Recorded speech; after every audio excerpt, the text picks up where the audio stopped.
السلام علیکم ورحمۃ اللہ وبرکاتہ۔ سیرت نبی صلی اللہ علیہ وآلہ وسلم، قسط نمبر 3، واقعہ اصحاب فیل۔ حضرت محمد صلی اللہ علیہ وآلہ وسلم کی ولادت مبارکہ والے سال یعنی 571 عیسوی میں پیش آیا، جب یمن کا حبشی نصرات عیسائی حکمران ابرہہ بن حشرام 60,000 فوج اور 13 ہاتھی لے کر خانہ کعبہ کو گرانے کے ارادے سے مکہ پر حملہ آور ہوا۔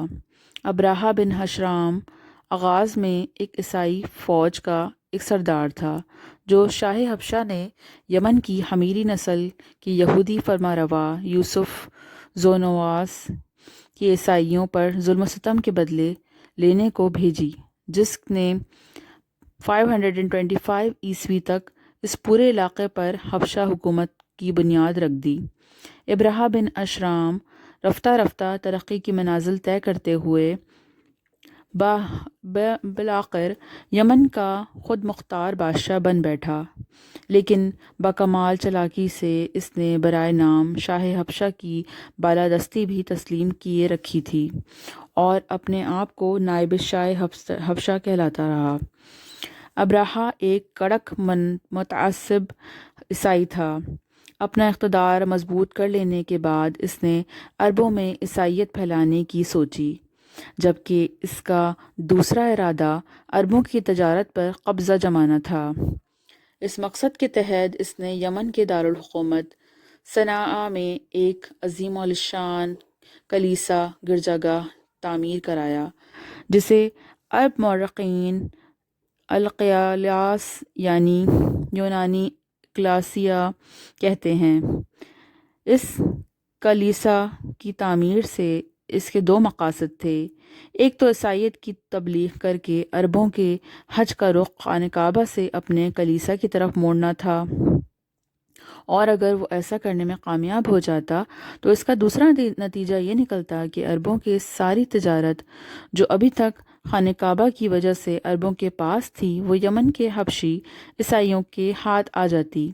ابرہہ نے پہلے شاہ حبشہ کو اپنی اس ارادے سے اطلاع دی، پھر یمن میں اعلان منادی کرا دی کہ میں عربوں کا حج خانہ کعبہ سے کلیسا کی طرف موڑے بغیر نہیں رکوں گا۔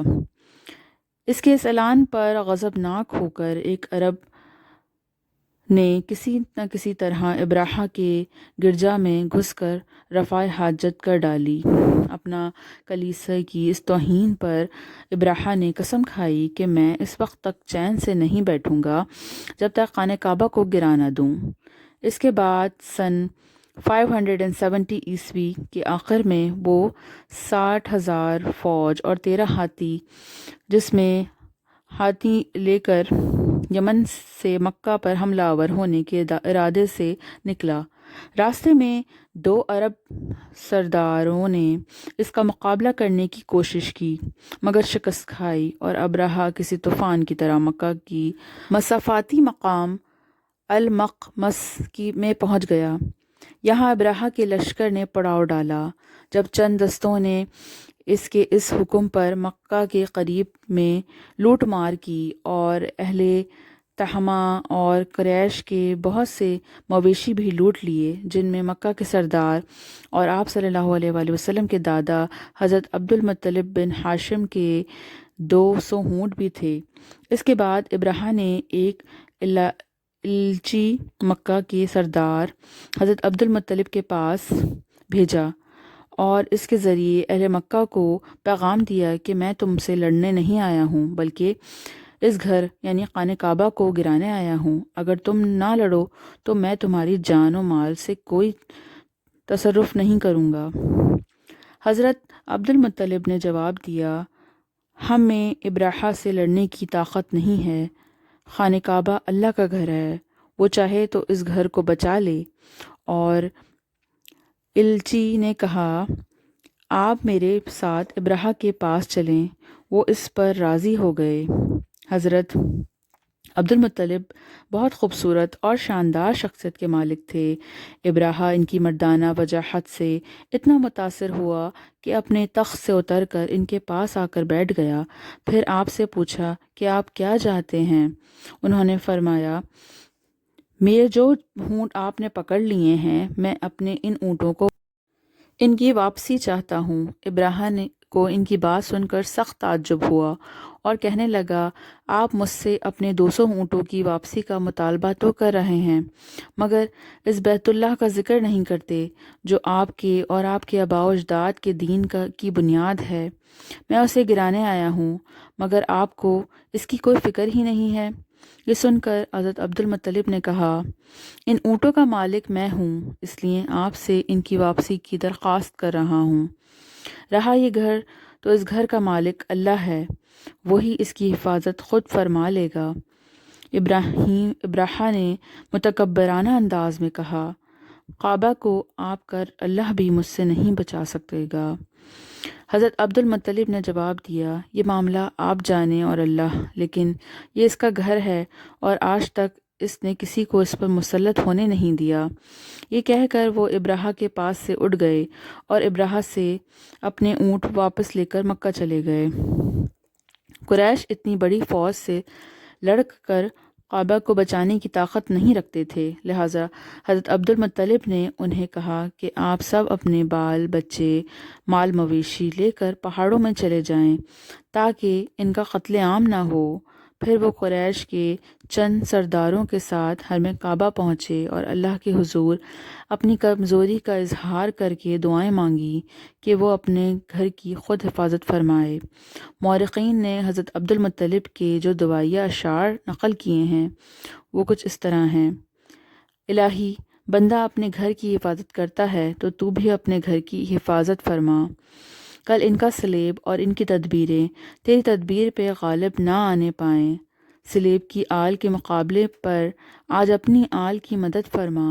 اے میرے رب، میرے سوا میں ان کے مقابلے میں کسی سے امید نہیں رکھتا۔ اے میرے رب، ان سے اپنے حرم کی حفاظت فرما۔ یہ دعا مانگ کر حضرت عبد المطلب بھی سرداران قریش کے ساتھ باقی اہل مکہ کے پاس پہاڑوں میں چلے گئے۔ دوسرے روز ابراہا نے مکہ پر حملے کا حکم دیا اور وہ مکہ میں داخل ہونے کے لیے آگے بڑھا، لیکن حیرت انگیز طور پر اس کا ایک خاص ہاتھی محمود مکہ کی طرف چلنے کے بجائے یکایک وہیں بیٹھ گیا اور بے پناہ کوشش کے باوجود بھی اپنی جگہ سے نہ ہلا، مگر جب اس کا منہ شام کی طرف کیا گیا تو وہ اٹھ کر چلنے لگا، اور یمن کی طرف رخ کیا تو ادھر دوڑنے لگا، مگر مکہ کی طرف اسے چلانے کی کوشش کی جاتی تو 1 انچ بھی ادھر نہ بڑھتا۔ چنانچہ باقی ہاتھیوں سمیت سارا لشکر بھی اپنی جگہ منتظر وہیں رک گیا۔ ابھی وہ اسی چکر میں پھنسے تھے کہ اللہ کے قہر نے انہیں آ لیا اور اللہ کے حکم سے ابابیلوں کے جھنڈ ان پر نازل ہو گئے۔ ہر طرف ابابیل کی چونچوں میں دانے اور پنجوں میں سنگھاڑے دبے ہوئے تھے، سنگریزے تھے۔ ابراہا اور اس کے لشکر کے وہم و گمان میں بھی نہ تھا کہ ان کے ساتھ کیا ہونے والا ہے۔ ابابیلوں نے عین ان کے اوپر آ کر وہ سنگریزے گرانا شروع کر دیے۔ وہ سنگریزے کہاں تھے؟ وہ تو اللہ کا عذاب تھا جس پر جہاں گرا بجائے صرف زخمی کرنے کے چھوٹے سے بم کی طرح بس تباہی مچاتا رہا۔ اللہ کے گھر پر حملہ کرنے کی جرأت کرنے والوں کے لیے کہیں کوئی جائے پناہ نہ تھی۔ تھوڑی ہی دیر میں ابراہا اپنے 60,000 کے لشکر اور 13 ہاتھیوں سمیت سنگریزوں کی بارش میں اپنے انجام کو پہنچا، اور یوں پہنچا کہ جسے کھایا ہوا بھوسا ہو۔ ہر طرف انسانی لاشوں کے چیچڑے تھے۔